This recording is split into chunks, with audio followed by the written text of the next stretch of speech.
Through the testimony we received in committee, I was actually persuaded that the current A to F system may not be measuring the right things.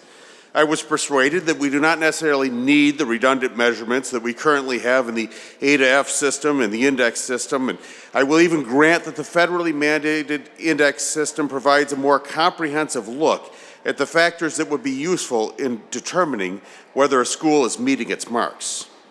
But we also must recognize that people are demanding more transparency from government, and our public schools are an enormous part of our government. From state funds, federal funds, bonds, and millages, and so much more, our taxpayers are literally spending tens of billions of dollars a year on these schools, and they are entitled to an open, easy-to-understand assessment on what they're getting for that money.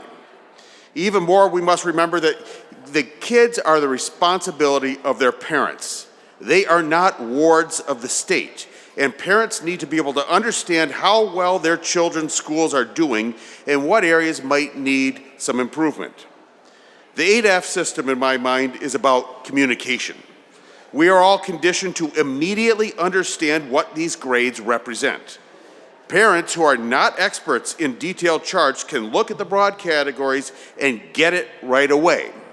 I have a copy of the A to F system. You can't see it here, but I see this school is doing great in terms of graduation. They got an A, and they need some work on performance amongst peers. They got a C. It's easy to understand. The index and parent dashboard now available are nowhere near as comprehensible, even if the data is good. Plus, we must recognize the common narrative, true or not, is that schools are trying to hide their performance data.